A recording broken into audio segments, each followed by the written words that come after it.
আর কালকে মার বার্থডে, আর এখন রাত্রি 12টা বেজে গেছে, তো তাই জন্য এখানে মার হচ্ছে আমরা সারপ্রাইজ মাকে দিচ্ছি, সরি মাকে দেওয়ার জন্য রেডি করে রেখেছি, আর এখানে বলে কষ্ট করে ফুলিয়েছি, আর এটা মার গিফট, কেক অ্যান্ড এভরিথিং। তো এখন মা জানে না, মাকে পরে সারপ্রাইজ দেবো। কারেন্ট চলে গেছে, ঘরে লাইট জ্বলছে, কারেন্ট চলে গেছে, ঢং। বাহ, কি দেখলো? হ্যাঁ বাবা, क्या सरप्राइज। হ্যাঁ কি এগুলো কি? আমি জানি তো কিছুটা খিচুড়ি পাচ্ছে। আসো তো একবার। কি এগুলো? হ্যাঁ? Happy birthday. চকলেট, দুটো আইসক্রিম। বলেছিলাম তো কিছু না কিছু এটা করছে, তো যে দেখতে পেলে কি কি করেছে।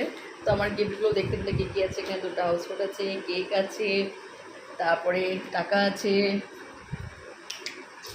তারপরে বলে দিচ্ছি কি কি আছে। এই দেখো চকলেট, আর একটা ডিয়ার মিল্ক, একটা আইসক্রিমটা উঠে দিচ্ছে ফ্রিজে এটা। আর এখানে তো কেকটা তো দেখেছোই, আরেকবার দেখিয়ে দিই। ভালো, কেকটা ভীষণ সুন্দর খেতে, মানে প্রতিটাতে ক্যাডবেরি সত্যি সুন্দর খেতে। এইগুলো বেশি ভালো লাগছে। তো আমরা এখন আমরা বিশেষ করে বাবু খাওয়া গেছে, আমি আর খাইনি, তখন খাবো।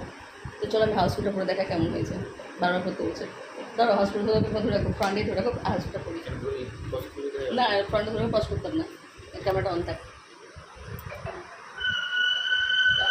কে দেখায় ওটা? তো এই হচ্ছে একটা হাউসফুল, বড়, অনেক বড়, বিশাল বড়। ঠিকই আছে, হাউসফুলের ভীষণ প্রয়োজন। এই একটা পিঙ্ক কালারের হাউসফুল, আর একটা আছে অরেঞ্জ, তো দুটোই সেম মাপের হবে। চলো অরেঞ্জ